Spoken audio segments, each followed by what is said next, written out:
There is a particular kind of silence that lives in houses where someone used to be. Not the silence of emptiness, not the silence of a room that was never filled.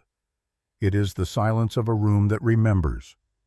The silence of a chair that still holds the shape of a person who no longer sits in it. The silence that breathes, that waits, that notices when you walk past the door and do not go in. Caleb Horn knew that silence the way a man knows an old injury. Not always hurting, but always there. Something in the hip that aches before a storm. Something behind the ribs that tightens at the wrong moment, at the smell of coffee left too long on the stove, at the sound of wind moving through a window he had forgotten to latch. He stood in the hallway that morning the way he stood every morning, in front of the door, not touching it, not reaching for it, just standing. The door was closed. Had been closed for 2 years, 3 months, and some number of days. He had stopped counting because counting had started to feel like a kind of punishment he was not sure he deserved and was not sure he did not. Behind it was a room he had not entered since the January of 1881. Behind it was a window that let in the afternoon light in a way that Clara had always loved. Behind it was a rocking chair that faced that window, a chair that was still rocking just slightly the last time he had looked. He had not looked since. He turned away. He picked up his hat from the hook by the front door. He walked outside into the high desert morning where the sky was already pale and wide and indifferent. The way New Mexico skies are indifferent, offering nothing but space and the faint suggestion that your problems are very small against all of that blue. His problems did not feel small. The ranch spread out before him in the early light, not a grand operation. Never had been. 40 head of cattle on good years, less on bad ones. A barn that needed new planking on the east wall. A fence line that ran 3/4 of a mile along the southern edge of the property, and another half-mile along the north where it bordered with a narrow strip of scrubland between the land of the Mescalero Apache. That northern fence had given him more work than all the cattle combined, not because his neighbors caused trouble, but because the desert itself seemed unwilling to hold still, sending flash floods that pulled posts sideways and wind that bent wire until it snapped. He had been working that fence alone for 2 years. He used to have 2 hired hands. He had let them go in the winter of 1881. He told himself it was money. It was not money. It was that he had not wanted people around who would look at him a certain way, who would speak carefully the way people speak around someone who has lost something. He had wanted to be alone with his work and with the quality of light in the late afternoon and with the sound of cattle moving slow and easy through dry grass. He had wanted, in other words, to disappear quietly in plain sight without anyone noticing. His brother Eli had noticed. Eli lived in the bunkhouse at the far end of the property, had lived there for 3 years, first as a hired hand and then as something harder to name. He was 30 years old and looked older the way men in this country aged faster than they expected to. He did his work without complaint. He did not ask Caleb questions. He ate his meals separately mostly, and in the evenings he sat outside the bunkhouse and smoked, and did not look toward the main house unless he thought Caleb was not watching. When Caleb was watching, Eli's face did something complicated, something that was not quite guilt and not quite grief, but lived in the neighborhood of both. Caleb had noticed. He had not asked about it. There were many things in his life he had chosen not to ask about, and most of them had settled into the foundation of his days like stones settling into dry earth. You could walk on top of them. You did not look down. He saddled up before full sunrise and rode the fence line. The desert was doing what it always did in early summer, which was to prepare itself for heat with a kind of austere beauty, the pale green of the creosote catching light, the red earth showing dark where moisture still hid from the night before. To the north, the land of the Apache rose slightly, the ground a little rougher, a little less, given over to cattle, more to the ancient routines of people who had been living on it for centuries before anyone had thought to call it a territory. He had not fought with his Apache neighbors. He had not traded much with them either. But there had been a winter 2 years back when something had happened along his fence line that he still thought about sometimes. A morning after a particularly bad night when wolves had been circling the southern herd, he had woken to find them gone, the cattle nervous but intact. And along the northern fence the black marks of fire on the ground, the kind of marks that came from torches swung in wide arcs to push predators back. He had not seen who had done it. had only seen the evidence after the fact and had understood standing there in the cold early morning that someone on the other side of that fence had heard his cattle and had acted. He had left a parcel at the fence line the following week. Blankets, medicine he could spare. He had left it without ceremony and without expectation and had gone back to his work. He had not known then that someone had been watching. He rode the full line and made 2 repairs before the sun was high enough to make work unpleasant. Then he turned the horse toward Mesa Dura. Walt Greer's trading post sat at the edge of the main track through town, a long, low building with a porch that listed slightly to the left and a sign above the door that had once read Greer's General Supply, and now the G, having fallen off some years before, read simply Greer's General Supply. Walt had never bothered to fix it. He said it kept the pretentious customers away. There were 4 men on the porch when Caleb tied up. He recognized 2 of them, nodded, went inside. Walt was behind the counter sorting mail into the wooden cubbyholes on the back wall. He was a large man, Walt, with a gray beard he kept trimmed and a habit of observing more than he spoke, which in Caleb's opinion made him the most trustworthy person in Mesa Dura. When you talked to Walt, you knew he was actually listening because talking was not his default condition. Caleb bought what he needed: rope, salt, a tin of axle grease. He set the coins on the counter.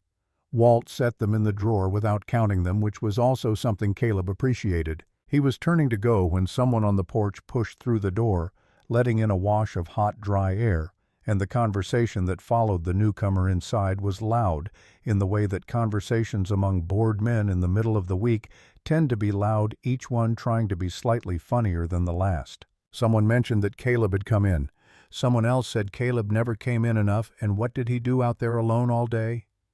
Someone. Caleb did not see who said that. Maybe what he needed was a wife, and there was laughter. And then the comment found its way to Caleb directly, one of the men elbowing him in the arm and saying, "Come on, Horn, you're not so old.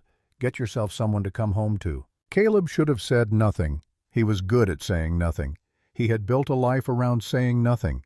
But he was tired from the fence line, and the sun had been on his neck all morning, and there was a particular brand of loneliness that comes from being laughed at when you are not trying to be funny. And before he had fully formed the thought, he heard himself say into the general noise and laughter of the room, "I need a wife more than I need rain. At least rain doesn't ask me to explain myself." The room laughed. It was a good enough line. Caleb felt the slight warmth of having said the right thing in company for once, and then he felt the immediate cooling that follows when you realize the joke came from somewhere real, from something you did not actually intend to show. He picked up his supplies. He nodded at Walt. He walked out. He did not see the expression on Walt's face as he left. If he had, he might have recognized something there. Not amusement. Something older. Something like a man who has just watched a first domino tip and knows because he knows the layout of all the others exactly what is about to fall. He rode home in the afternoon heat, unsaddled the horse, gave her water, walked into the house and stood in the kitchen for a while without doing anything in particular.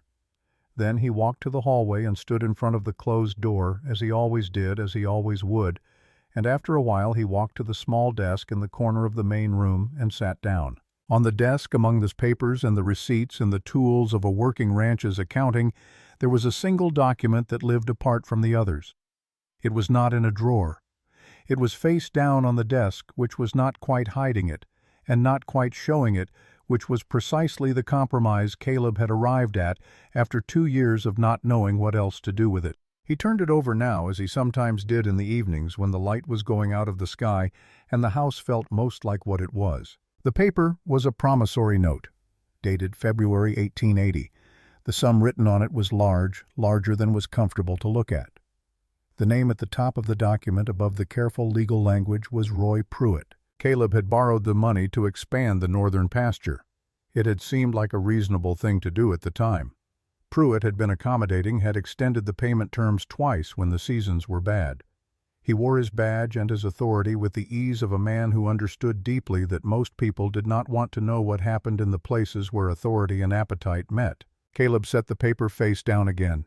He did not think about Pruitt for very long, which was a habit he had developed. Pruitt was a problem that had no immediate solution, and Caleb had found that problems with no immediate solution were best kept in their particular corner of the mind behind the face-down paper in the room you did not open. He made coffee.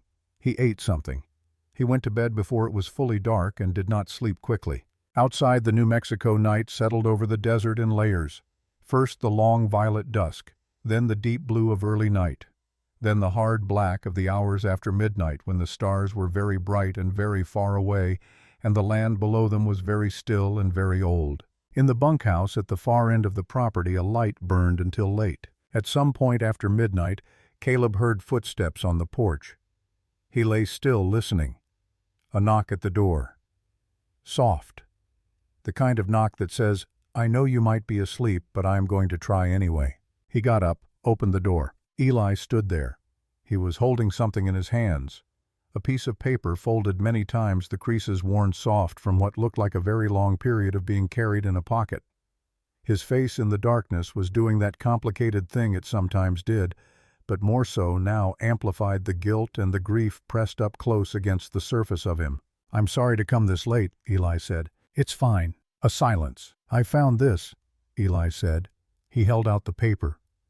It was in the lining of her winter coat, the one she was wearing.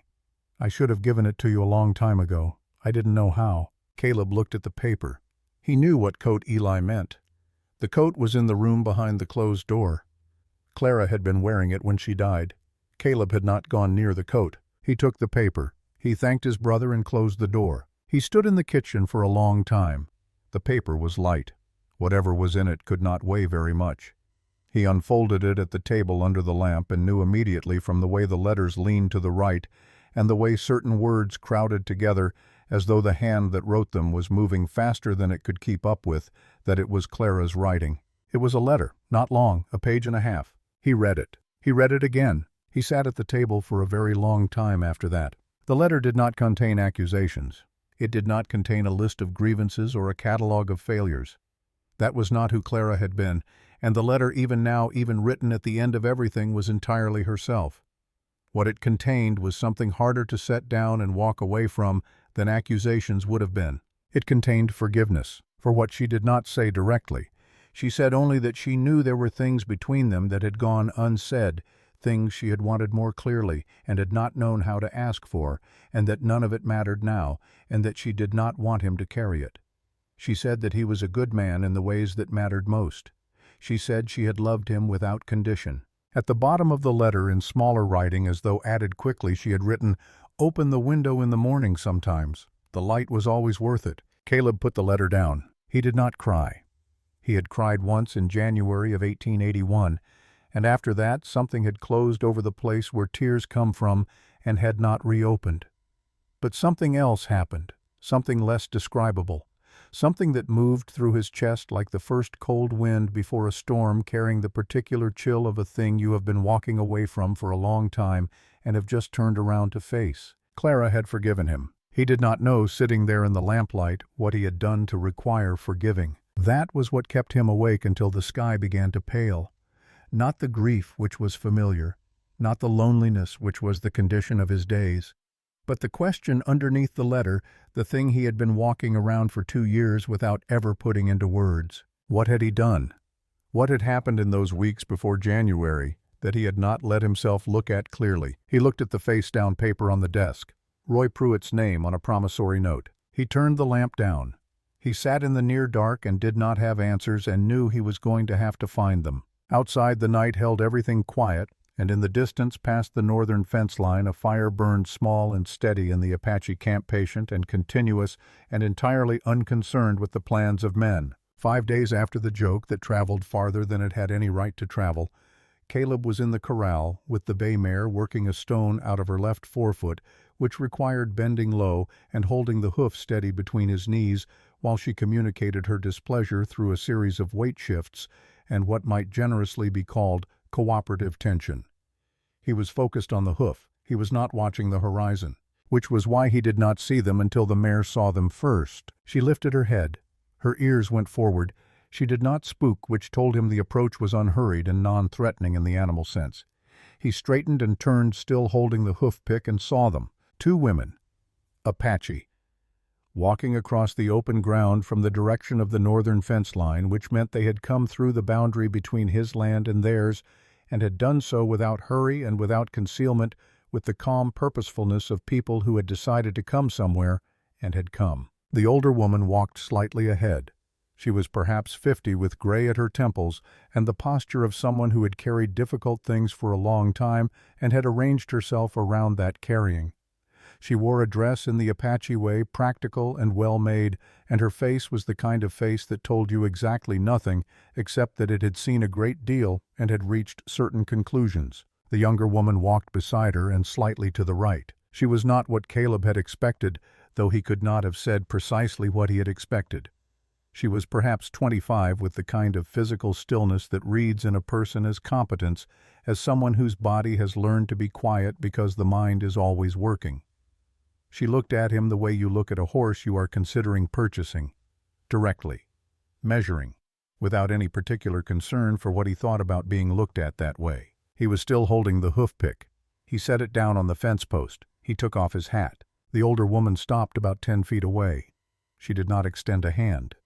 She looked at him with a direct economy he had not often encountered and said without preamble, "I heard you need a wife, my daughter Senna. She is worth more than most men deserve." The words were so simple and so entirely unexpected that Caleb's mind went for a moment completely blank. He stood there with his hat in his hand and the mare making small noises of impatience behind him and the hot, dry air sitting on everything, and he could not produce a single response. The older woman waited. Senna did not look away, did not smile, did not look embarrassed or shy or like any of the things a person might look being offered in this particular way. She looked like someone who had made a decision and was waiting to see if the terrain was going to cooperate. Caleb found his voice. "Ma'am, I meant no disrespect. That was a foolish thing I said in town. It was meant as a joke." "I know it was a joke," the older woman said. "I am not here because of the joke." He waited. "My name is Miyakota," she said. "You left medicine and blankets at the northern fence line in February of 1881. You left them without asking for anything, without knocking on any door, without making it a transaction." A pause. "I have been watching this ranch for some time. I know the kind of man you are." "You have been watching?" "Yes." "For how long?" "Long enough." It was not evasion. It was the answer she had, and she offered it with the same directness as everything else. Caleb turned his hat slowly in his hands, a habit he had when he was thinking and did not want the thinking to show.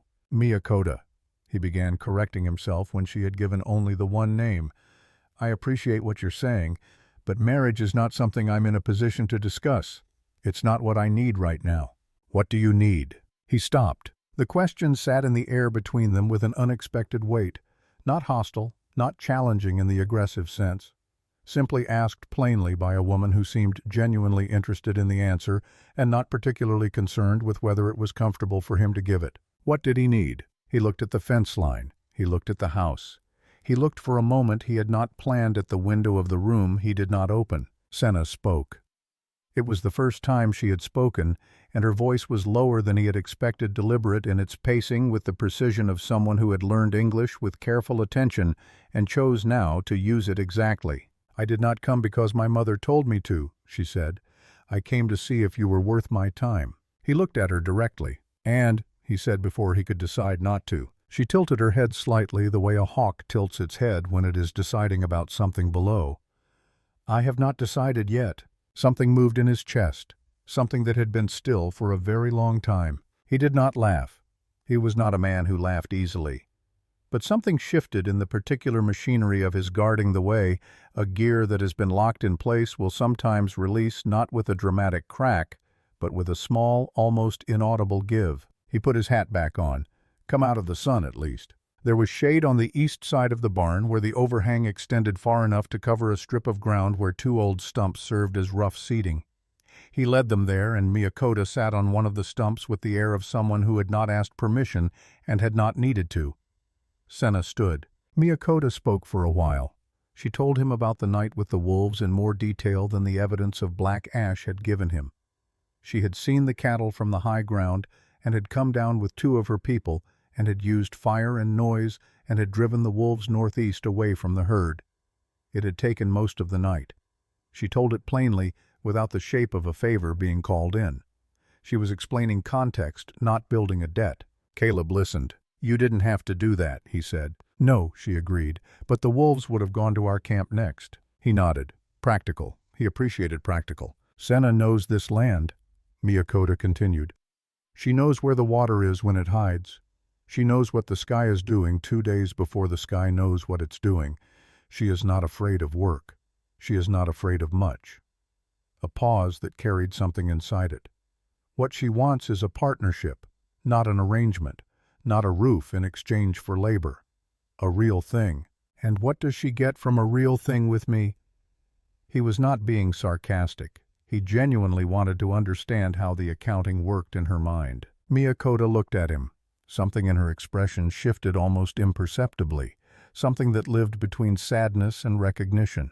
That, she said quietly, is Senna's answer to give, not mine. He turned to look at Senna. She was watching him with that steady, measuring look, and she said the thing that would stay with him for a long time after "You have the eyes of a man waiting to be punished." I have seen that look before. It is exhausting to carry, and it makes men do things they do not mean to do because they stop believing they are worth anything better. The silence after that was the kind of silence that fills space the way water fills a vessel, completely finding every corner. Caleb did not answer right away. He was not sure he had an answer. He was not sure anyone had ever said anything like that to him without it being an accusation.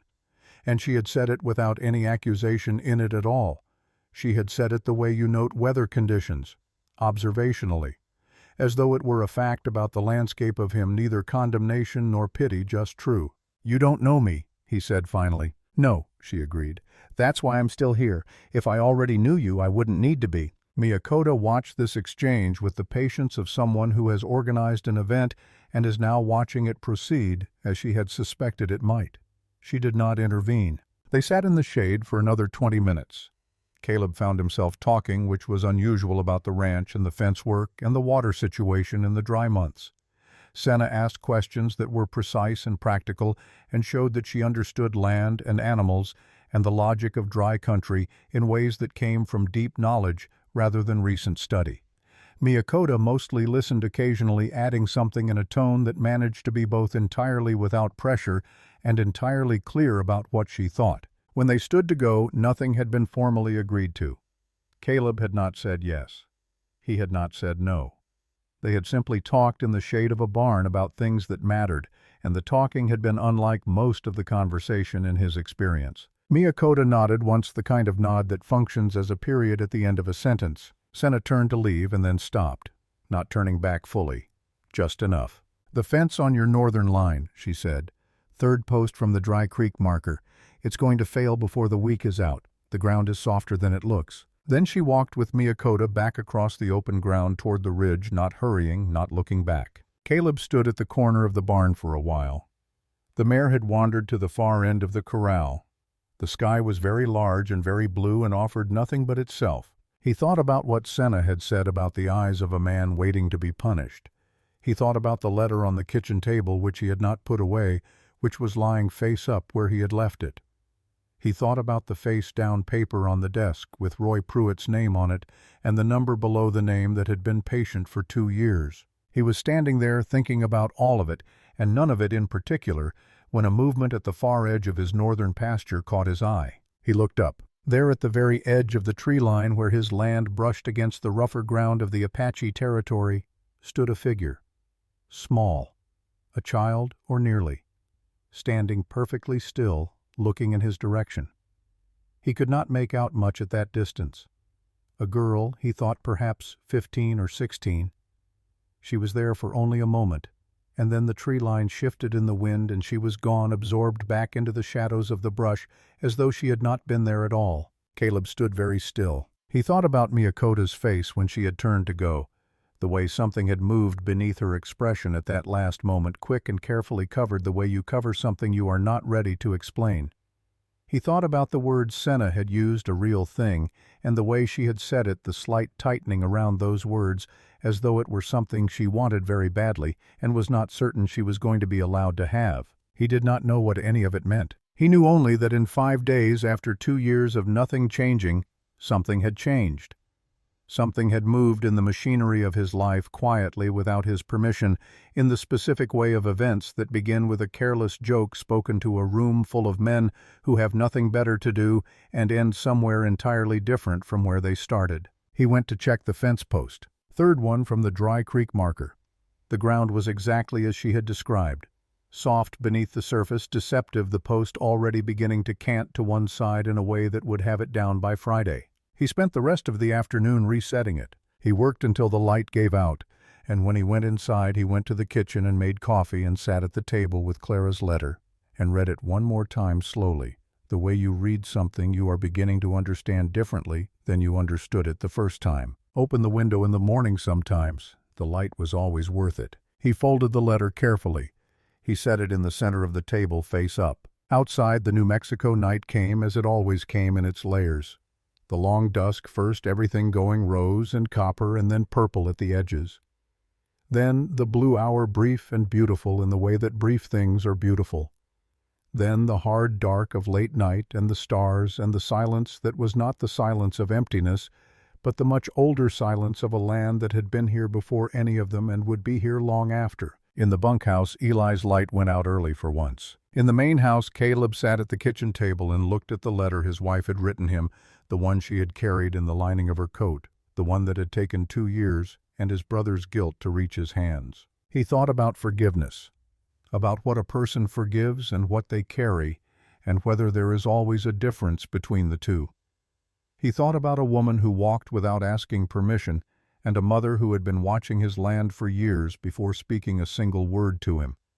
He thought about a girl standing at the tree line who had disappeared before he could see her clearly, and about the particular way that Miyakota had turned away quickly when she saw where he was looking. There were things he did not yet understand. There were things he suspected he was going to be asked to understand, and soon. But that night he did not dread the morning. And that for Caleb Horn was something entirely new. She came back the next morning. Caleb was not expecting her. He had not been told she would return. There had been no agreement made, no arrangement spoken. Nothing that would have given him reason to look up from the water trough he was repairing and expect to see Senna walking across his land from the north, with the same unhurried certainty she had carried the day before, as though the ground beneath her feet had been hers for a long time, and she was simply resuming her use of it. He looked up. He did not say anything. She did not say anything either. She walked to the corral, looked at the horses for a moment with that measuring expression she seemed to apply to most things, and then walked to where the shovel was leaning against the fence post and picked it up. "The drainage on this side is wrong," she said, not to him particularly, more to the situation. "Water is pooling under the trough instead of away from it. That's why the wood is rotting from below." He looked at the trough. He looked at the ground around it. He had been fixing the visible damage without addressing the source. He had been doing that with a number of things. "Show me," he said. She showed him. They worked through the morning without much conversation, which suited them both. Senna worked the way people work when they have always worked, without performance, without pausing to see if she was being watched or appreciated. She moved around the ranch with the comfort of someone reading familiar text, not because she had been here before, but because she understood the language of land and livestock and the structures people build to manage both. And that language in its essentials was the same everywhere she had encountered it. Caleb watched when he could do so without being obvious about it. He was trying to understand something, not about her methods, which were clear and practical and better in several respects than his own. He was trying to understand the quality of her presence, the way she inhabited space. He had known people who were loud with their silence, whose reticence was itself a form of communication, a statement being made. Senna was not like that. Her quiet was not a performance. It was simply the natural condition of someone whose attention was elsewhere, on the work on the land, on whatever she was calculating behind those steady eyes. On the second day she arrived at the same time, which turned out to be just before sunrise, when the desert was still cool and the light was coming in low and sideways, and made everything look slightly more significant than it was in the full heat of midday. She was checking the horses when Caleb came out of the house with his coffee, and she said, without looking up from the hoof she was examining, "The gray has a bruised sole on the right forefoot. She has been compensating for 2 weeks at least. You can see it in how she weights her left hind when she stands." He had not noticed. He should have noticed. "I'll keep her off work until it heals," he said. 2 weeks, maybe 3. He nodded. He brought her coffee without asking. She took it without making anything of it. By the end of the first week, a routine had established itself, the way routines do when they arise from actual necessity, rather than social obligation. Senna arrived before sunrise. She worked until midday. She took the midday break in the shade and ate something from a cloth she brought with her. She worked through the afternoon. She left before dark, walking back north across the open ground without ceremony, her braid a straight dark line down her back. Her stride the same at the end of a long day as at the beginning. Eli watched from a careful distance. Caleb noticed this. He noticed the particular quality of Eli's watching, which was not hostile and not suspicious, but contained something more complicated than either. Eli watched Senna work with an expression that was part recognition and part something that looked uncomfortably like relief, as though her presence was confirming something he had believed but had not been able to say. When she did something well, when she found the underground water line on the western edge of the property that Caleb had been trying to locate for 2 seasons, Eli's expression shifted in a way that Caleb could not entirely read, but did not forget. At the end of the second week, Caleb was repairing the barn wall on the east side, the planking he had been putting off for months, when Senna came and worked beside him without being asked. She held the boards in place while he nailed them.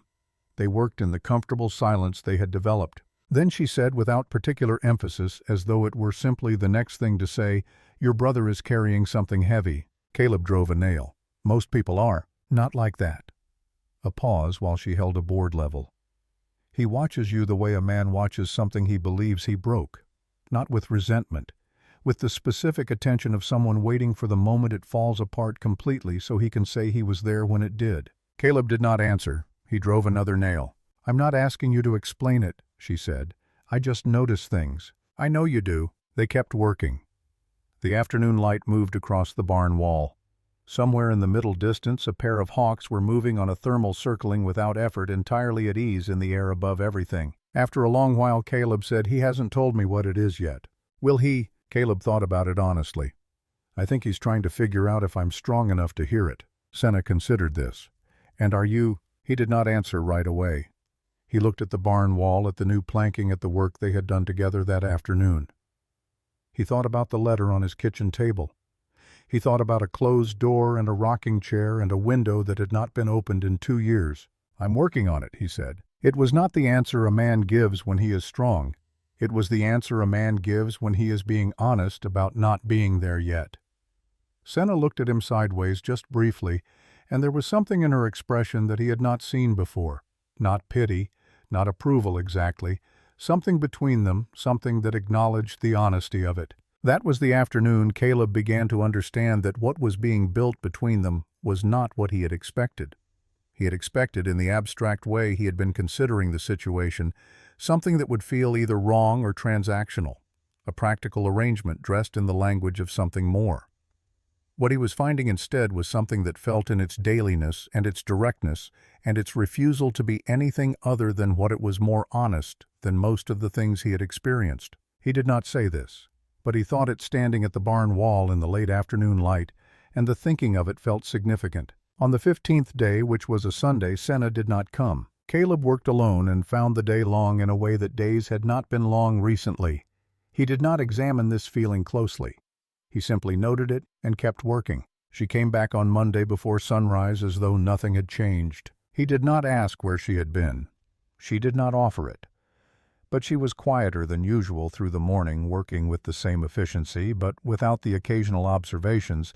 She had begun to make the small remarks about the land or the animals that were her version of conversation. At midday she sat in the shade on the east side of the barn and looked north for a while. Caleb sat down on the other end of the same section of shade and did not say anything, because he was learning that silence with her was not absence. It was a form of company. After a long while she said, "My sister was sick this past week." "Bad enough." A pause. "She gets fevers. She has since she was small. Most of them pass. Some of them take longer." "How old is she?" Senna looked at him. 17. Her name is Nayeli." She said the name carefully, the way people say the names of people they love when they are saying them to someone new, as though offering something that matters. "She is the one who was watching from the tree line the day my mother and I first came here." He had thought so. He had remembered the small, still figure at the edge of the brush, the quick way Miyakota had looked away. "Is she better now?" "For the time being." Senna looked north again. The fevers come back. They have been coming back more often. Our medicine helps, but there are limits." She said it plainly without drama, but he heard what was underneath it. The limits of what they had. The proximity of something that was not going to stay at a safe distance indefinitely. He said, "If she needs the doctor in Mesa Dura, I can take you." Senna looked at him for a moment. Not the measuring look this time, something quieter. "That is not a simple offer," she said. "I know. Going into town with me is not a neutral act. People will understand what it means. It will change things for you." "Things are already changing," he said. She looked at him for another moment, and then she looked away back to the north, and he saw something shift in her face that was not the careful composure she usually wore. Something younger and less armored there for only a moment, and then covered again, but he had seen it. That evening after she had gone, Caleb sat on the porch as the sun went down behind the western ridgeline, and the shadow of the mesa moved slowly across the desert floor. Eli came and sat on the step below him, which was something Eli had not done in a long time. They did not talk for a while, the way brothers sometimes do not talk. Then Eli said, "She's good." "Yes," Caleb said. "She sees things." "Yes." Another silence. The sky went from orange to red to the deep purple that preceded dark. Eli said, "I've been trying to figure out how to say something for 2 years." Caleb said, "I know." "You know what it is?" "Not exactly, but I know it's about Clara." He looked at his brother. "And I think it's about Roy Pruitt." Eli was very still. "You don't have to say it tonight," Caleb said, "but you're going to need to say it." Eli nodded. He looked at his hands for a while, then he got up and went back to the bunkhouse, and the light in the window burned late the same as it always had. Caleb stayed on the porch until the stars were fully out. He was thinking about Senna and her sister, and the word limits, and the way she had accepted his offer. He was thinking about the promissory note with Roy Pruitt's name, and the years of patience that Pruitt had been extending, and the growing sense that the patience was not kindness, but calculation, a man letting a debt sit and grow until the moment was right to call it. He was thinking about a lot of things, but underneath all of it, quiet and persistent as the sound of water moving somewhere below the ground, was the image from the afternoon Senna sitting in the shade, saying her sister's name to him, the way you say the name of someone you love, to someone new offering it. That image stayed with him longer than the rest. There was a morning in the 3rd week that he thought about for a long time afterward. He had gone out early before Senna arrived to check on the southern herd. When he came back to the barn, she was already there, standing at the entrance, not working, just standing and looking at the view to the west where the high desert opened up toward the mountains. The morning light was coming in at the low angle it comes in at that hour, hitting everything with a precision that the midday sun is too broad for, finding the specific color of each stone and each plant, and making it briefly, absolutely itself. She did not hear him come up behind her, or she heard him and knew it was him and did not turn. He stopped a few feet back and looked at what she was looking at. The land going west. The mountains in the far distance still blue with distance and early morning. The cattle moving in the low pasture, slow and companionable the way cattle are in the early morning before the heat comes. They stood like that for a while without speaking. He had time to notice small things. The way she stood with her weight slightly forward, the posture of someone accustomed to looking at land not as scenery, but as information. The way her braid had caught a single piece of dry grass near the end of it, picked up somewhere along the walk down from the north, and she had not bothered to remove it. The way her hands, which were always working hands during the day, were still at her sides in the early light, resting. He thought about what it took to come every day to a stranger's ranch and work without being asked, and leave without being thanked, and come back the next morning and do it again. He thought about what that required of a person. Not courage exactly, though it required that too. Something more specific. A willingness to invest in something before you knew what it was going to be. A capacity to act on a thing before the thing had a name. He had lost that capacity somewhere in the winter of 1881. He had not been sure until recently that it was something that could come back. She turned then without any particular announcement, the way people turn when they have simply decided to. She saw him standing there. She did not react with surprise. "The mountains are closer in the morning," she said. "Later they go back." He knew what she meant. The way the heat haze of the afternoon pushes distance into things that look near at dawn. "I've noticed that. My grandmother said the mountains breathe. Come in at night, go out during the day." She was not talking about magic. Senna looked back at them once more before turning fully toward the barn. She meant that the land moves with temperature and light the way a living thing moves. If you pay attention long enough, you can feel it. He thought about that for a while without saying anything, and she had already started toward the horses before he found the words to respond, and by then the moment had moved on and become the next moment, the working morning, the practical world. And he did not say what he had been about to say, but he remembered it. This was the moment later that he would identify as the one where something shifted in him past the point of returning. Not a dramatic moment. No words spoken, nothing declared in the conventional sense. Just two people standing in the early light looking at the same piece of world and finding it for that moment sufficient. He would not name what he was feeling. That was not his way. But he would remember the light and the mountains going blue in the distance, and the single piece of dry grass in her braid, and the fact that for the first time in 2 years and 3 months and some number of days he had stopped counting.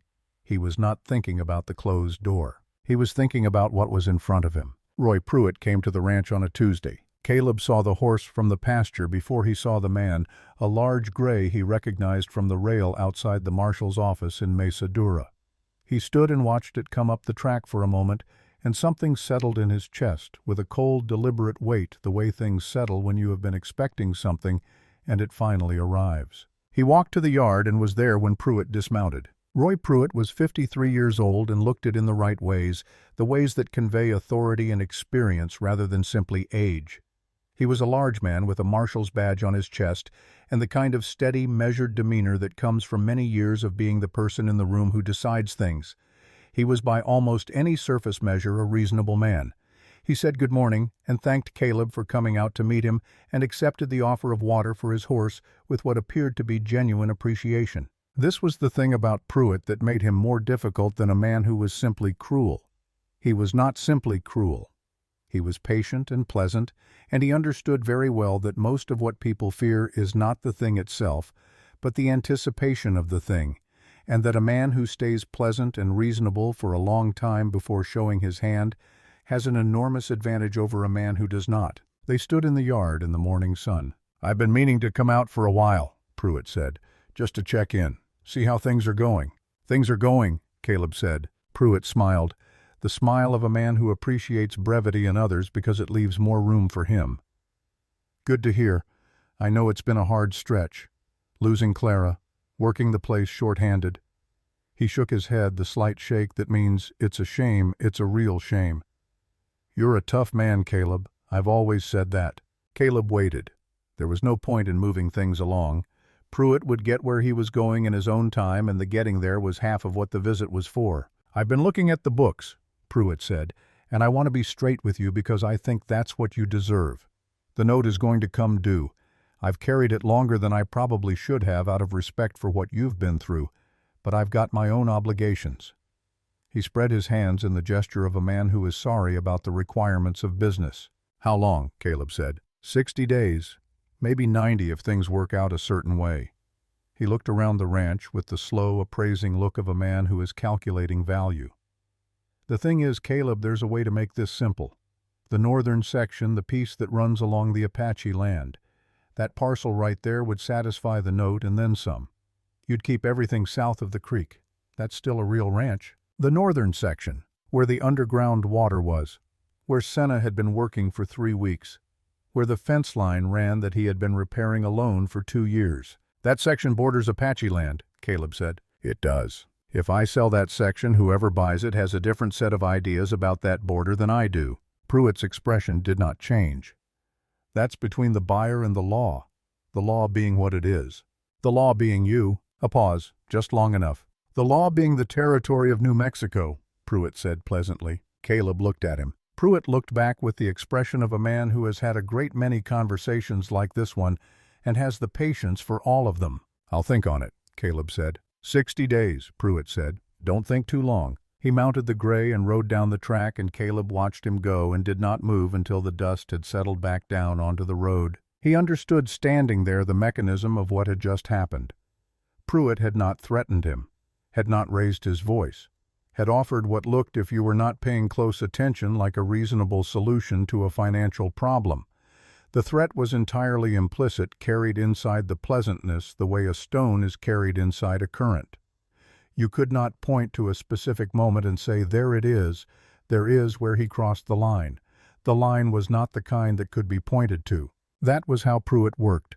Caleb understood this in a way he had not fully understood it before the conversation, and the understanding was not comfortable. He stood in the yard for a long time after. Then he went inside and turned the promissory note face up on the desk and sat in front of it and thought about the northern section and about water and about borders and about the Apache camp beyond the fence line and about Miyakota and Senna and a 17-year-old girl named Nayeli who had been standing at the tree line watching him 3 weeks ago. He thought about Pruitt's voice, pleasant and reasonable and entirely without mercy. He thought about 60 days. He was still sitting there when he heard footsteps on the porch. Not Pruitt.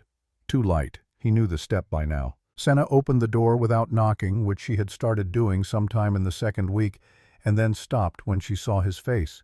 She looked at the desk, at the paper, back at him. "Who came?" she said. "Roy Pruitt." Something in her expression changed. He would not have caught it if he had not been watching closely. A tightening very slight around the eyes. The small tells of a person who has just heard a name they have been thinking about for a long time. He filed it away. "What did he want?" she said. "The northern section, 60 days to pay or sell." She came into the room and sat down across from him without being invited, which was also something she had started doing, and he was grateful for it in a way he had not examined carefully. "If he gets that land," she said. "I know. It's not just the water. The northern section is the corridor our people use in winter. Losing it changes everything about how we move." "I know," he said again. She looked at him. "You knew before he came. You knew that was what he wanted." "I had a sense, and you stayed. It's my ranch." She was quiet for a moment. Then she said, "Pruitt has been marshal for 6 years. Before that he was a deputy under a man named Garnett, who left the territory under circumstances no one discusses clearly." She said it in the same measured informational tone she used to discuss weather patterns and water tables, but he heard what was under it.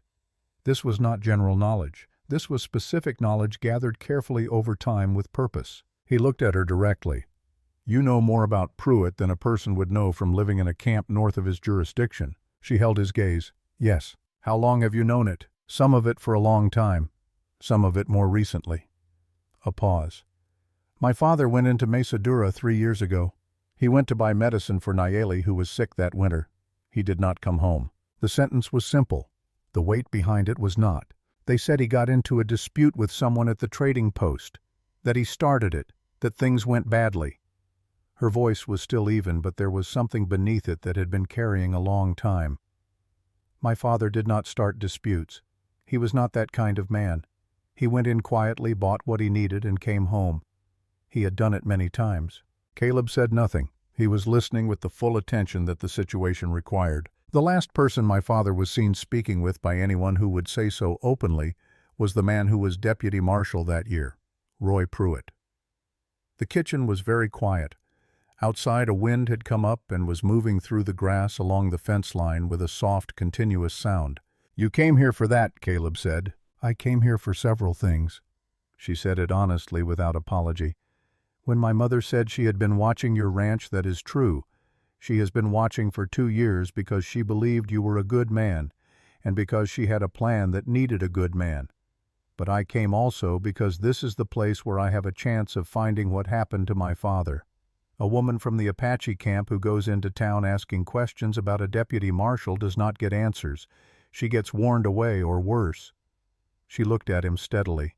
"But a woman who comes and goes from the ranch of a respected settler, a woman who is known to him and known to Walt Greer and known to the people who buy and sell in Mesa, that woman can be somewhere without explaining why she is there." Caleb was quiet for a long moment. Then, "And what did you find in the time you've been coming here?"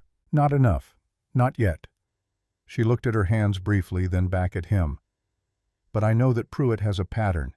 He identifies something he wants, land or money or authority, and he waits. He is very patient.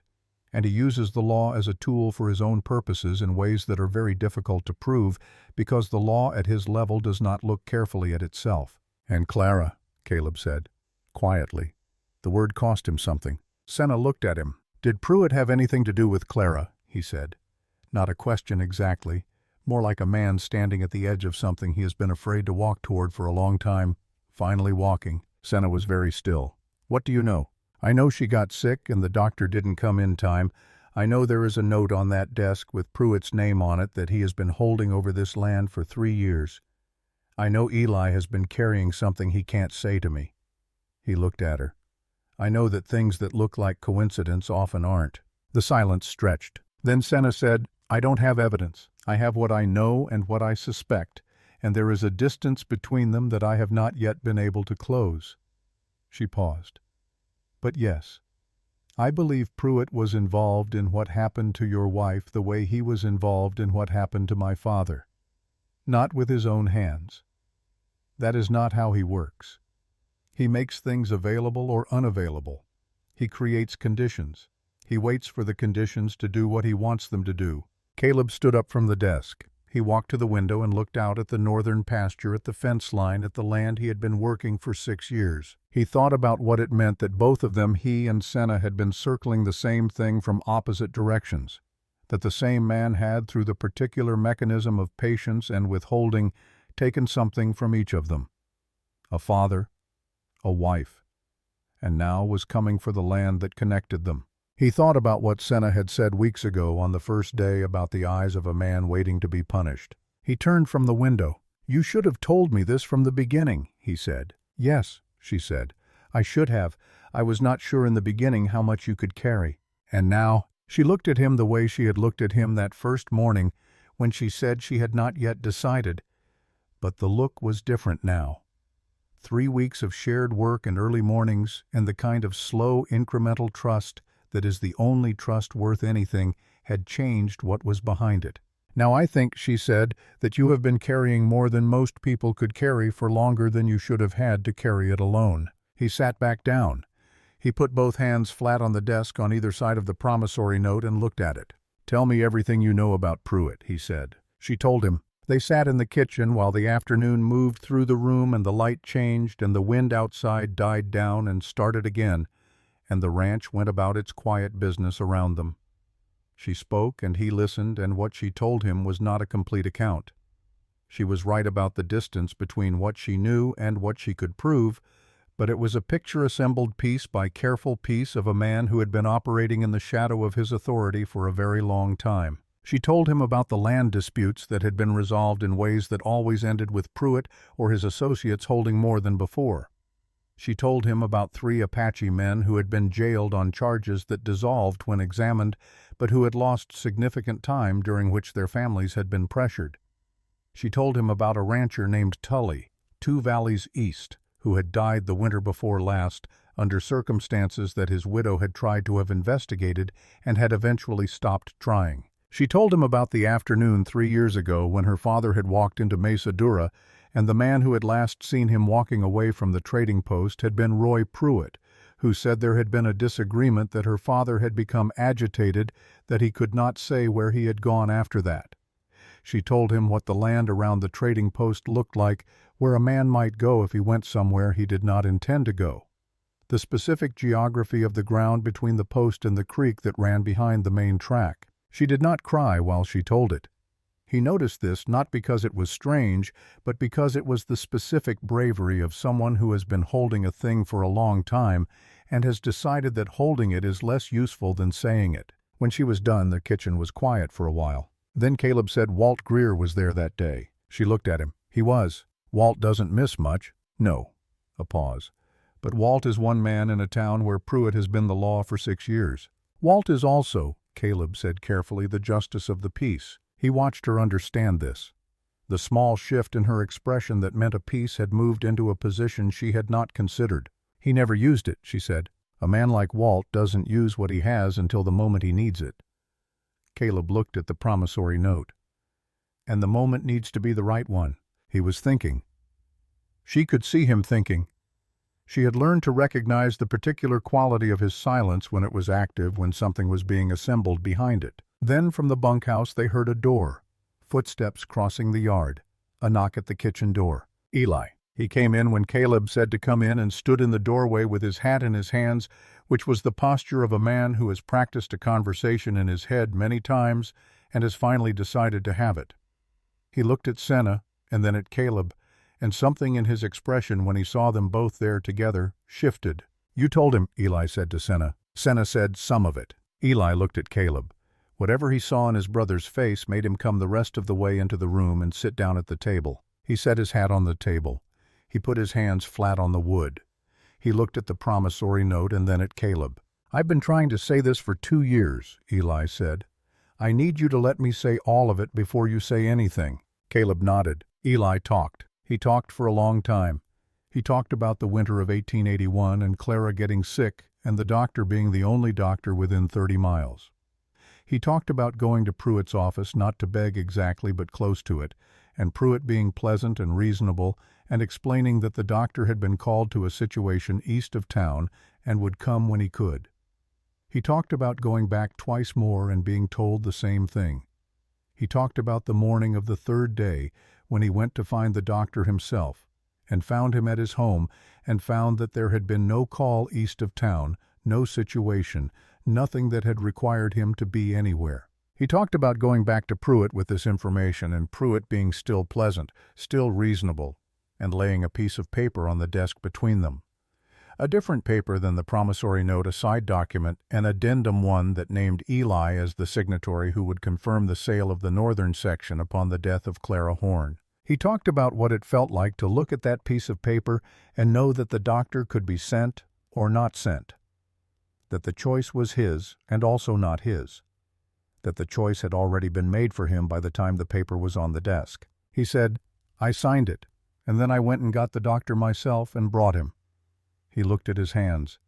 He said if we had called him the first day, she likely would have made it. By the time I brought him, it was the 3rd day. The kitchen was absolutely still. Caleb sat across from his brother and said nothing for a long time. Senna was a presence to his left, quiet and steady, and he was aware of her the way you are aware of something solid when the ground is uncertain. Eli said, "I have been waiting for you to ask me for 2 years." Caleb said, "I know. Are you going to say something?" Caleb looked at his brother.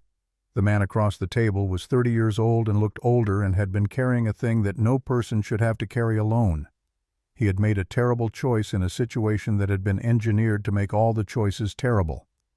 He had been 28 years old, sitting across from a man with a badge and a piece of paper, and the world had narrowed down to the width of that desk and the simple arithmetic of what was available and what was not. Caleb thought about what he would have done at 28, in that room, with that paper and that arithmetic. He did not know.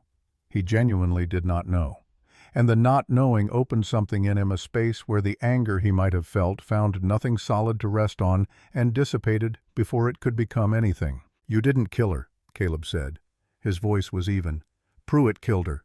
He killed her the way he kills things, by making other people hold the knife." Eli's face did something that was a long time in coming. "You should have told me sooner," Caleb said. "Not because I would have done anything then, because you shouldn't have been alone with it." They sat in silence for a while, the 3 of them in the small kitchen, with the afternoon light going amber through the single window and the promissory note on the desk and the sound of the wind starting up again outside. Then Caleb said, "The paper you signed, do you still have a copy?" Eli said, "I made one before I gave him the original. It's in the bunkhouse. I've kept it because I thought one day it would matter." Caleb nodded slowly. He looked at the promissory note on the desk. He looked at Senna. Then he looked at Eli. "The copy of that paper," he said. "Can you ride to Walt Greer tonight?" Eli stood without asking why. He picked up his hat. He walked out. Caleb looked at the promissory note again. He looked at Senna. She was looking at him with that expression he had come to know, the one that was neither the measuring look nor the armored composure, but something more direct and more human, the expression of someone who is seeing a person clearly and finding what they see sufficient. 60 days, Caleb said almost to himself. Then, let's figure out how to use them. Outside the kitchen window, the sun was going down behind the western ridgeline. The shadow of the mesa moved slowly across the desert floor, patient and inevitable the way shadows move when the light behind them is very large. In the north, past the fence line, past the boundary between what was his and what was Miakota's people's, and what was simply the old desert that belonged to neither, and both a fire was beginning to come up in the Apache camp, small and steady, the way it always came, the way it had always come, the way it would come again. The 60 days did not wait patiently. On the 31st day, Nayeli's fever came back. Caleb learned of it the way he had learned most things in the past month, not through announcement, but through the small evidence of a change in Senna.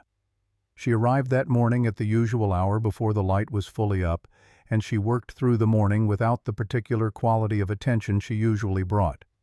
She was present but not entirely there the way a person is when the body is doing one thing and the mind is somewhere else entirely. Somewhere it cannot stop going, no matter how many times it is pulled back. He let her work. He did not ask immediately because he had learned that asking immediately was not always the right instrument. She would say it when she was ready to say it. It was midday before she said it. They were at the water trough, the repaired one eating in the shade in the habit they had developed without discussing it. She set down her food and looked north in the way she sometimes looked north, not at anything specific but at the direction of it. Nayeli was sick through the night, she said. He waited. Worse than the last time. The fever was higher. She was not always aware of where she was. Senna's hands were in her lap and she was looking at them now instead of the north. My mother used everything she had. It helped, but not enough. We take her in tonight, Caleb said. Senna looked at him, not with surprise. She had told him when he made the offer the first time that it was not a simple offer, and she had been right then and was still right now.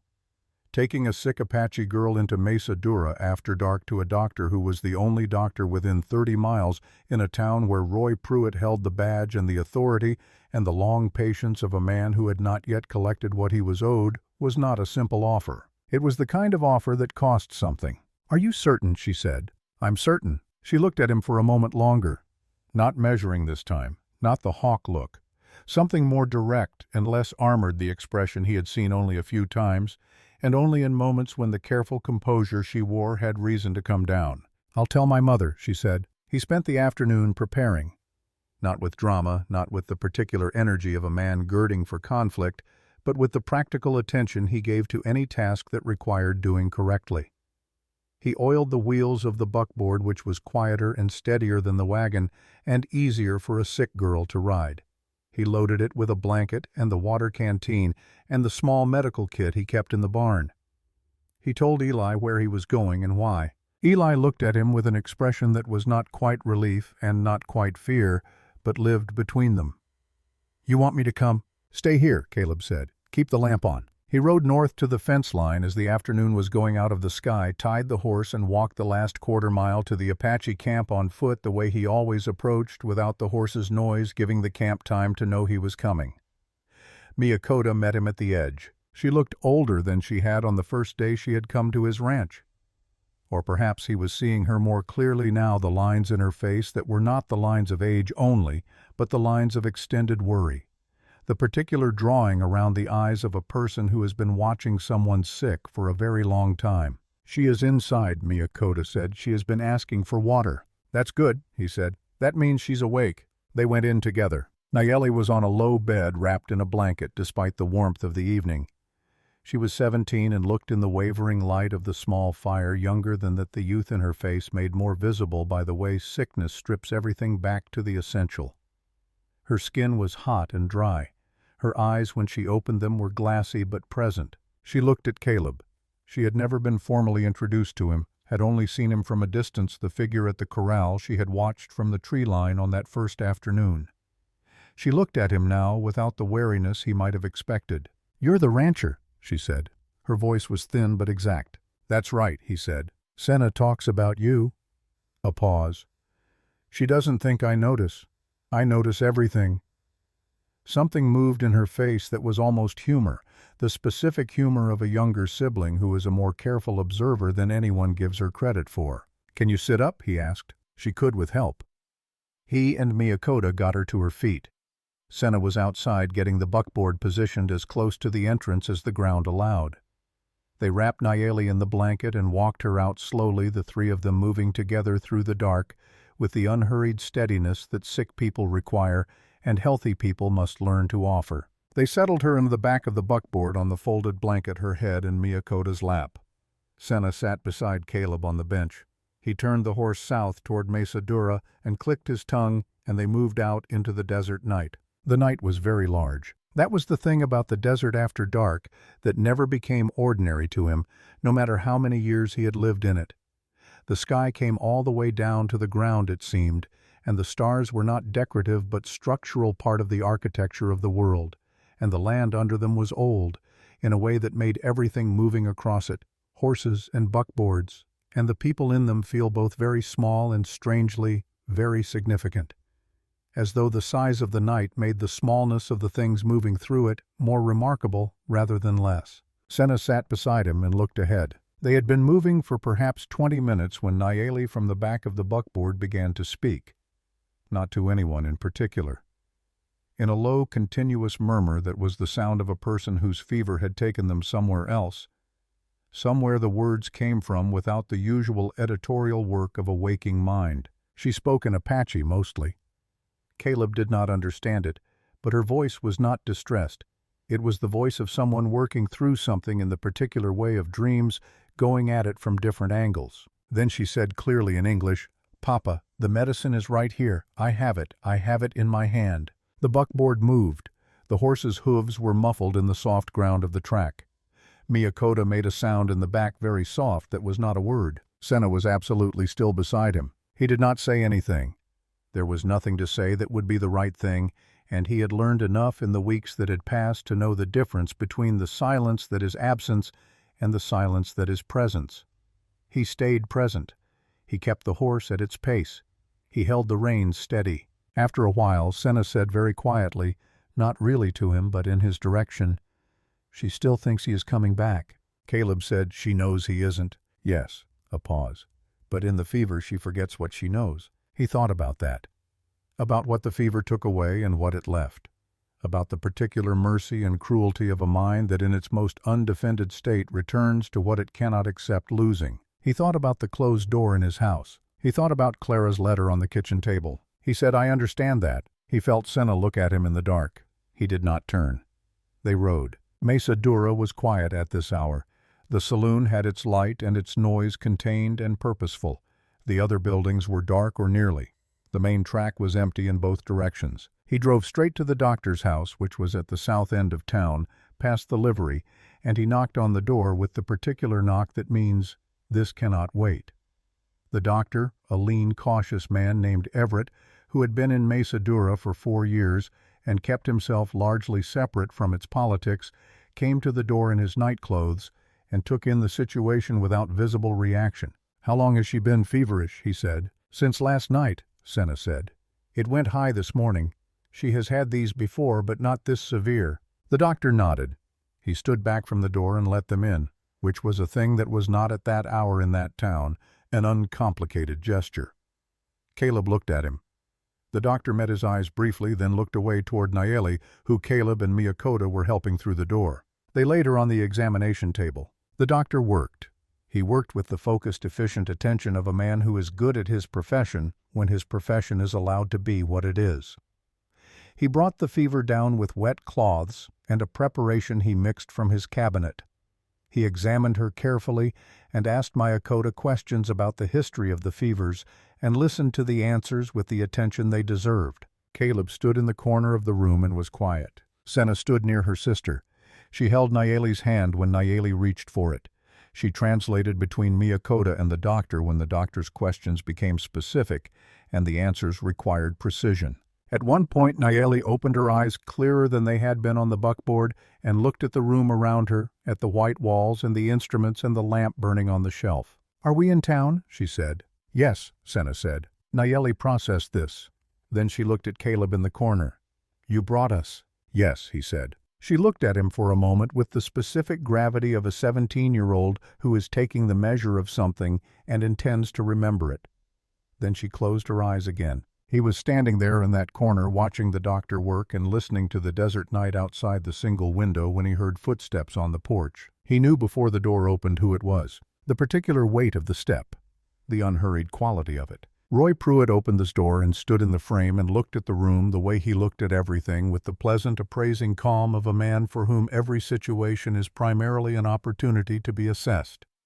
His eyes moved from the doctor to Nayeli, to Miyakota, to Senna, and finally to Caleb. He did not seem surprised by any of it. "Caleb," he said, nodding as though this were a chance meeting at the trading post. "Didn't expect to find you here this hour." "Didn't expect to need to be," Caleb said. Pruitt looked at Nayeli on the table. "The girl's sick." "She is," the doctor said without turning from what he was doing. His voice was careful and neutral. "Well?"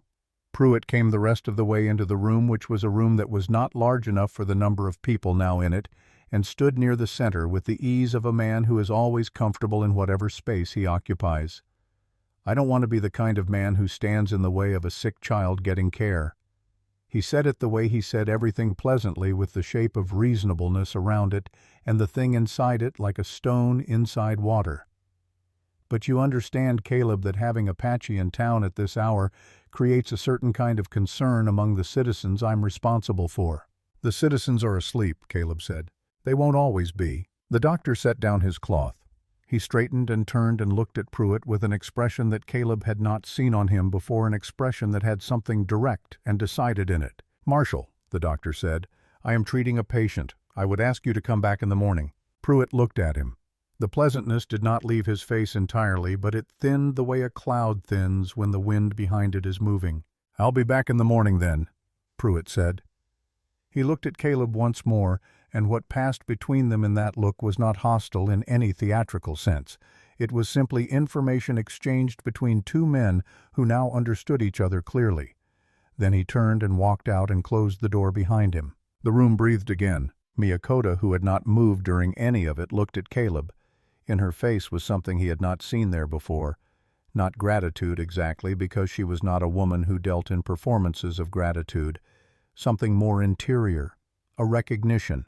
The doctor turned back to Nayeli. Caleb went out onto the porch. The night air was cooler than inside, and the main track was empty again, and above it the sky was still doing what the desert sky does, which is to be enormous and indifferent and somehow comforting in the exact way that things are comforting when they are so much larger than your problems that the problems become briefly usefully proportionate. He stood there for a while. Senna came out and stood beside him. They did not speak for a while. The saloon light was still going. A dog somewhere was making an announcement about something. Far to the north the sky was darker, which might have meant weather coming, or might have been the darkness before the later stars. Then Senna said, without preamble, in the way she said things that she had been deciding whether to say, "I owe you an apology." He looked at her. "When I came to your ranch," she said, "I had a purpose that I did not tell you about until you had already begun to trust me. I told myself it was necessary, that you would not have allowed me to stay if you had known." She looked at the street, not at him. "Both of those things may be true, but they do not change the fact that I was not fully honest with you from the beginning, and you have been nothing but honest with me." He was quiet for a moment. "You told me when it mattered," he said. "I should have told you sooner." "Maybe." He leaned against the porch post and looked at the night. "But you were right that I had to be ready to hear it, and I wasn't ready sooner." He paused. "I'm not sure I was ready until about 2 minutes before you told me." She was quiet. Then, and he heard something shift in it very slightly. "You are a strange man, Caleb Horn." "In which direction?" She considered this. "In the direction of being better than expected." He looked at her then. She was looking at him. In the lamplight from the doctor's window, in the enormous dark of the New Mexico night, there was something between them that had been building for 3 weeks and had arrived unhurried and unmistakable at the place where it was going to be what it was. He did not say anything about it. She did not say anything about it. But it was there, and they both knew it was there, and the knowing of it changed the texture of the silence between them, from the working silence they had built across the weeks to something newer and more complicated and considerably less comfortable and considerably more alive. She looked away first, back at the street. In the morning, she said, "Pruitt will have had time to think." "Yes," Caleb said. "He will come to the doctor before we can leave." "I know." And then Caleb thought about Walt Greer, about the document in Eli's bunkhouse, about 60 days that were now 29, about a man who operated through the forms of legitimacy and could only be stopped through those same forms. "Then we give him something he didn't expect," Caleb said. She waited. "Walt Greer is the justice of the peace," Caleb said. "He's held that appointment for 11 years. He doesn't use it because he doesn't need to, but it's there." He looked at her. "And Eli rode to him tonight before I left the ranch, With the copy of the paper Pruitt made him sign. Walt has Eli's testimony. He has the document, and he has been watching Roy Pruitt for 6 years. Senna was very still. "The paper," she said. Caleb looked at the dark end of the street where Walt's trading post sat quiet behind its unlevel sign. He could see her thinking through it. The specific quality of her attention when she was working through a problem was something he had come to recognize, the slight focusing of her expression. The stillness. "Walt can convene a hearing," she said. "Under territorial law, a justice of the peace can conduct preliminary hearings on complaints of official misconduct. Pruitt can be questioned. The paper can be entered as evidence." He paused. "It's not a court in Santa Fe. It's not an indictment. But it's a record. A formal legal record that Pruitt cannot make disappear by being pleasant about it." "And my father," she said quietly. "Walt was there that day. He saw your father leave the trading post. He knows what direction he went and when. He has never been asked formally what he saw because no one has ever had the authority to ask him formally." He looked at her. "Tomorrow morning, if Pruitt comes to this porch, he will not be meeting a rancher who is behind on his note. He will be meeting a rancher who has already been to see the justice of the peace." Senna looked at him for a long time. Then she said, and her voice had something in it he had not heard before, something that was neither the measuring tone nor the controlled informational voice, but something quieter and more personal. "You did all of this today, while I was working at the ranch, while I was thinking about Nayeli. You had enough to carry today," he said simply. The silence after that was the kind that has a different quality than the silences that came before it. He felt her hand, not taking his hand, just setting hers near his on the porch rail close enough that the sides of them were touching barely the way things touch when neither person has reached, but both have stopped moving away. They stood like that for a while in the enormous desert night. Inside, the doctor's lamp burned steady. Nayeli slept. Miyakota sat beside her and watched her breathe. And outside on the porch 2 people stood in the dark and let the dark be what it was, which was large and old and full of stars, and entirely capable of holding whatever they were feeling without requiring them to name it before they were ready. Walt Greer was already up when Pruitt arrived at the doctor's house in the morning. He was up because Caleb had knocked on his door the night before on the way back through town after Nayeli had been settled and the fever was coming down, and the situation at the doctor's house was as stable as it was going to be. Walt had opened the door in the way of a man who had been expecting a knock, which was to say without surprise and without the confusion of someone pulled from sleep. He had listened to what Caleb said. He had looked at the document Eli had ridden over in the late afternoon and placed in his hands. Then he had said, "I've been waiting for something that would hold." Caleb had said, "Does this hold?" Walt had looked at the paper for a long time. He had the face of a man who reads carefully and who understands that reading carefully is one of the few genuine protections available to people operating in a world where the careless reading of things causes most of the suffering. He looked at the paper, and then he looked at Caleb. "Come back in the morning," he had said, "before Pruitt gets up." So Caleb was at Walt's door before the sun was fully up, which was a habit he had developed for reasons entirely separate from this morning, and Walt let him in. And they sat at the table behind the counter where Walt did his accounting, and they talked for an hour. And when Caleb walked back up to the doctor's house, he walked with the specific quietness of a man who has done what he came to do. Pruitt arrived at 7:30. He came with the deputy, a young man named Cord, who did what he was told and thought about it afterward, which was not a bad arrangement for a deputy working under Pruitt. Pruitt was in his full official presentation badge and hat and the long coat he wore when he was exercising authority rather than suggesting it.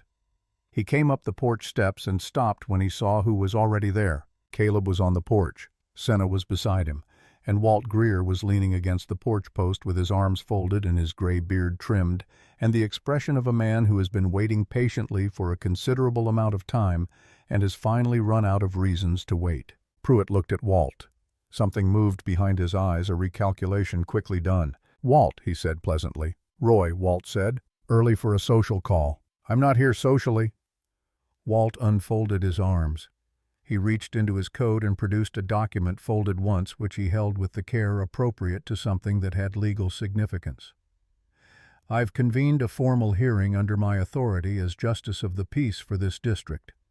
The hearing concerns allegations of official misconduct against the Marshal of Mesa Dura County. It will be held at 10 o'clock this morning at my establishment, which serves as the district's official seat when no dedicated courthouse is available, which it has not been since Garnett's time, as you know." Pruitt was still. The pleasantness was not gone, but it had changed quality the way a sky changes quality when what looked like regular clouds turns out to be something else entirely. "On what basis?" he said. "On the basis of documentary evidence and witness testimony relating to events of January 1881 and March 1880 in this jurisdiction." Walt looked at him steadily. "You are required to attend. Your attendance is not optional under territorial law." He held out the document. "This is the formal notice." Pruitt did not take it immediately. He stood on the porch steps and looked at Walt, and then at Caleb, and then briefly at Senna, and in the looking he was doing something he did not often have to do, which was to calculate a situation that had moved beyond where he had placed it. He took the document. He looked at it. He looked up. 10 o'clock, he said. 10 o'clock, Walt confirmed. Pruitt put the document in his coat. He descended the porch steps without hurry and walked up the main track toward his office, the deputy a half step behind. He did not look back. Caleb watched him go. Beside him, very quietly, Senna exhaled. Walt looked at Caleb. "Go see about the girl. I have preparation to do." They went back inside. Nayeli was awake.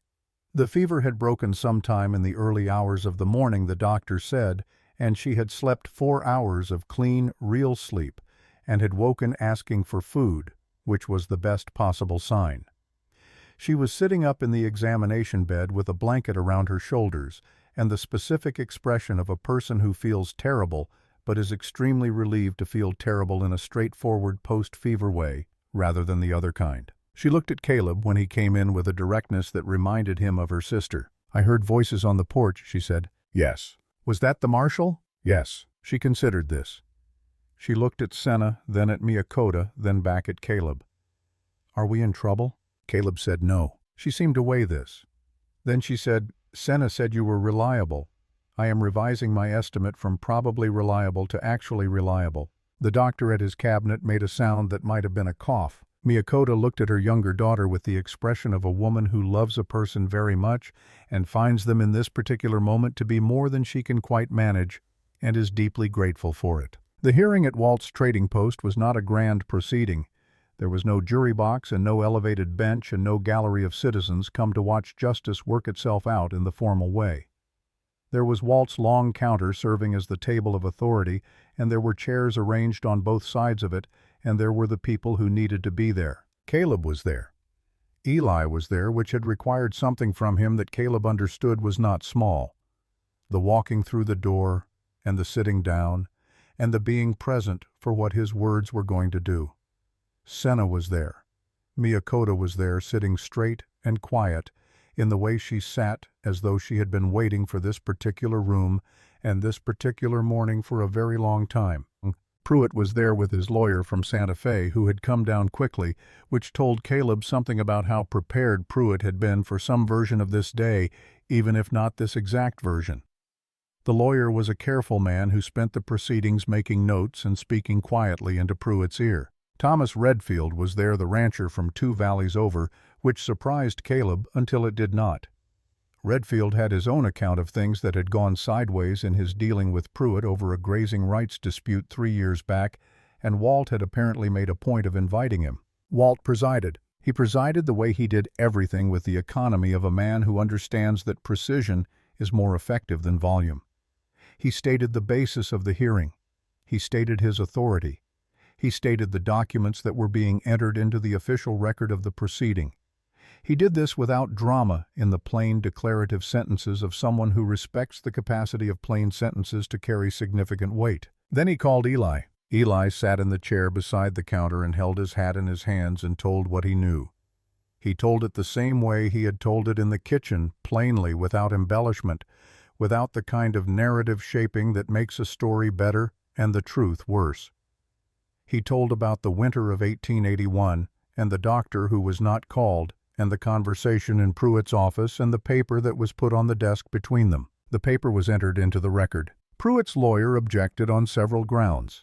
Walt listened to each objection and addressed each one in turn with the specific knowledge of a man who had been studying territorial law quietly for 11 years while appearing to be nothing more than a storekeeper. He was not dismissive of the objections. He was simply better prepared for them than the lawyer had expected.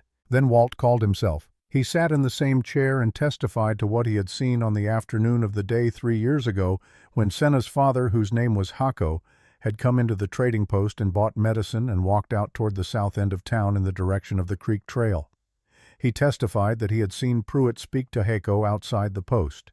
He testified to the direction Hako had gone and the direction Pruitt had gone, and the fact that Hako had not passed back through town in either direction after that, which Walt knew because Walt was at his post all day and had the particular attention of a man whose livelihood depends on knowing who comes and goes. He testified to the fact that when Hako's family had asked him later what he had seen, he had told them what he knew, and that when he had gone to report this to the deputy marshal of that time, which was Pruitt, the conversation had been brief and had ended with Walt understanding clearly that pursuing the matter through official channels was going to be a door that did not open easily. He submitted his written account as a second document for the record. In the chair along the wall, Miyakota sat and listened to a man she had known for 20 years describe the last afternoon of her husband's life. Her face did not change. Her hands did not move. But Caleb, who was sitting close enough to see her, clearly watched something work its way through her expression that was not grief, because grief was something she had been carrying for 3 years and it did not look like a new arrival. It looked like something else, something that had been waiting for a room and had finally found one. Pruitt's lawyer spoke at length. He was competent, and he raised legitimate questions about jurisdiction and evidentiary standards and the distinction between what was documented and what was alleged. Walt heard all of it. He wrote. He asked clarifying questions. At the end of it, he said the following in the same plain declarative voice he had used throughout. The hearing had established sufficient grounds to forward the documentary record to the territorial authorities in Santa Fe for formal investigation. The forwarding was not a conviction. It was not a verdict. It was a referral, which was exactly what his authority extended to, and no further. He would send the documents by the next available courier. The territorial marshal's office would determine what followed. In the meantime, he said, looking at Pruitt with the steady, unhurried directness of a man who has been waiting to use 11 years of patience for exactly this moment, the note held by Marshal Pruitt against the property of Caleb Horn was being referred to the same authorities as a potentially related financial instrument pending the outcome of the investigation. Its enforceability during the period of investigation was suspended under the relevant provision of territorial law governing official conduct. Pruitt's lawyer wrote something quickly and showed it to Pruitt. Pruitt looked at it. He looked at Walt. He looked at Caleb. He stood. He put on his hat. He walked out of Walt's trading post with the deputy and the lawyer, and the door closed behind him with the ordinary sound of a door closing, which was somehow the most significant sound in the room. The room was quiet for a moment. Then Eli put his hat on the table and put his face in his hands briefly, just briefly, and then straightened and looked at nothing in particular with the expression of a man who has just set down a very heavy thing and is discovering what his arms feel like without it. Miyakota stood. She looked at Walt for a moment. Walt looked back. Between them passed something that needed no words and was given none. She turned and walked to where Caleb was sitting and stood before him. She did not speak immediately. She looked at him the way she had looked at his ranch on that first day, with the attention of someone taking a full accounting. Then she said, "There is something I have not told you. I will tell you now." Caleb waited. "I knew about Clara," Miyakota said. "Not everything, but in the winter of 1881 one of my people was near the main track when the doctor was turned back from your road. She saw Pruitt's deputy stop him. She did not understand fully what she had seen. But she told me, and I understood." A pause. "I had no voice in that town. I had no name they would write down. I could do nothing with what I knew." The room around them had gone very still. "When I came to your ranch," she continued, "it was not only because you were a good man. It was because you were the only person in this valley who had lost something to the same hands that took my husband. And a man who has lost something and knows it, and is still standing is a different kind of ally than a man who has simply decided to help. Caleb sat with that for a moment. You built this from the beginning. I prepared, Miyakota said. There is a difference. I could not build anything without you and Senna choosing it for yourselves. Something in her expression settled into a quietness that was not sadness and not relief, but something older than either. You chose. That was yours. I only made sure the ground was there to stand on. Caleb did not know what to say to that. He said finally, She chose herself. I just tried to be worth it. Something in Miyakota's face shifted into something warmer and less arranged. Something genuinely surprised, and then genuinely pleased by the surprise. Yes, she said. That is exactly right.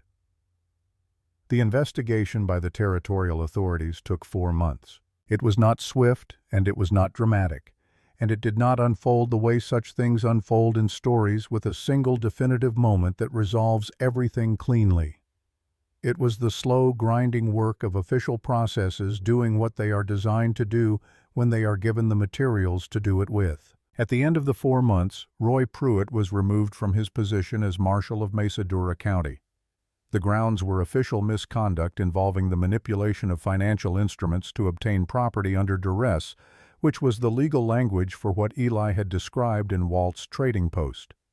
There were additional findings related to the events of the afternoon 3 years ago, findings that were less complete than Senna and Miyakota had hoped for, because the evidence of what had happened to Hako between the creek trail and the end of the day was circumstantial, and the law requires more than circumstance. But the findings were entered into the record. They existed.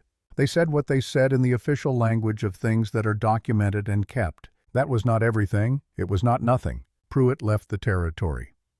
Where he went, Caleb did not ask and was not told.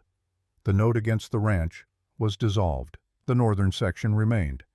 The underground water that Senna had found ran through that section all 4 seasons. It was still running on the evening in late November when Caleb finally opened the window in the room he had not opened for nearly 3 years. He had gone in alone first. He had stood in the middle of the room and looked at the rocking chair and the window and the small things that were Clara's things arranged the way she had arranged them, still there, still themselves. He stood for a long time. He did not feel what he had been afraid he would feel, which was that entering the room meant leaving something behind. He felt instead what he had not expected, which was that the room was just a room and Clara was not in it, and had not been in it for 3 years, and that the love he had for her was not located in the room or in the closed door or in the rocking chair, but was something he carried inside him and would carry, and that the carrying of it did not prevent him from also carrying other things. He opened the window. The evening air came in.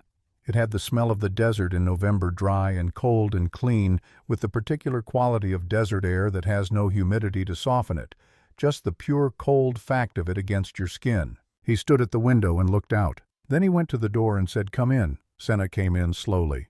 She had not been in this room before. She stood in the entrance and looked at it carefully with the attention she gave to things that deserved attention, taking it in without rushing toward any conclusion about what it meant. She looked at the rocking chair. She looked at the window. She looked at him. "Clara," she said, not a question. "Yes." She did not say she was sorry. She did not perform any of the ritual gestures that people perform around loss, because the gestures are easier than the real thing. She simply stood in the room and let it be what it was, which was a room that had been loved in and grieved in and closed and now opened, and was all of those things at once. "She sounds like she was a good person," Senna said. "She was. You were lucky to have her." "I know." Senna looked at the window, at the evening light coming through it. The particular low November light that does what Clara had loved it to do, finds the specific color of everything and makes it briefly absolutely itself. "She was right about the light," Senna said. He looked at her. "I told you about that. You told me some things."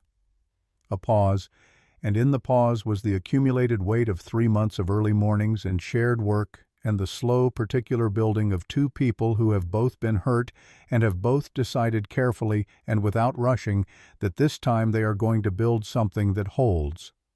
"You tell me more than you think you do." He stood at the window and she stood near the door, and the room held them both without difficulty, because rooms that have held love before know how to make space for it when it comes back in a different form. "Senna," he said. She waited. "I want to say something, and I want to say it right, so I'm going to say it slowly." She was very still. Outside the window, the desert evening was going from gold to rose to the long purple that preceded the dark, the same as it always did, the same as it would tomorrow, patient and continuous. "I know that what you came here for was complicated," he said. "I know the beginning of it was not simple and was not entirely what it looked like from the outside. I know there are things between us that started as something practical and became something else, and I know that I am not entirely sure how to speak about the something else in a way that does justice to it." He paused. "But I am sure about this. I am sure that what I feel when you are here and what I feel when you are not here, which is different and more than I felt before you came, is something I do not want to lose. And I am asking you plainly, because I think you deserve plain things, will you stay?" The room was quiet. Senna looked at him across the room that had been closed for 3 years and was now open with the evening light doing what it did and the cold air coming through the window and the desert doing what deserts do, which is to wait in the way that only very old things know how to wait. She said, "I told my mother the morning after we brought Nayeli to the doctor. I told her I was going to stay. She said she already knew." A pause. "She said she knew before I did." He looked at her. "That sounds like Miyakota." Something happened in Senna's face. Something that was not the hawk look and not the measuring look and not the controlled composure and not the careful honesty she deployed like a tool. Something that was none of those things and was simply without management or strategy her own. She smiled. Not the almost smile he had seen a few times in the early weeks. A real one. The kind that takes the face over entirely when it arrives, that cannot be shaped or limited or made to be less than it is. It changed everything about the room. He crossed it. He did not have a speech prepared and did not need one. He stood close to her, the way you stand close to someone when the distance between you has become unnecessary, and she looked at him the way you look at something you have been moving toward for a long time without knowing that was what you were doing and have only just arrived at. He took her hand. She let him. They did not marry that month or the next. But the question had been asked in that room and answered and in that country between two people who had both learned what it costs to leave the important things unsaid that was sufficient to begin with. Outside, the evening settled over the New Mexico desert, in its usual layers, the gold going rose, going purple, going the hard, beautiful dark. The cattle moved in the low pasture slow and easy, the way they moved when the day was ending well. In the bunkhouse, Eli sat on the step outside his door and looked at the main house and the light in the window that had been dark for 3 years, and he breathed out slowly, and he did not look away. Nayeli recovered fully. She came to the ranch the following spring officially to help with the horses, which she said she knew more about than either Senna or Caleb, which was probably true. She stayed through the summer and through the fall, and by the following year had stopped going back to the camp, except to visit, which was a development that Miyakota observed with the specific satisfaction of a woman whose plans have unfolded correctly. Miyakota herself came and went. She was not the kind of person who settled in one place and called it permanent, but she came more than she went, and when she was at the ranch, she sat on the porch in the evenings and watched the light go out of the sky and occasionally offered observations about the land or the weather or the cattle or the people around her that were always precise and occasionally devastating and always in the long view correct. The ranch prospered. Not dramatically, not in the way of stories where prosperity arrives with fanfare and obvious signs. It prospered the way things prosper when they are tended by people who understand what they have and work at it with care and face what comes as partners. The herd grew. The northern pasture with its underground water that ran 4 seasons supported more cattle than it had under Caleb's management alone. Senna's knowledge of the land found efficiencies he would not have found in another decade of looking. She also taught him the words for things in Apache. Not many at first, a few.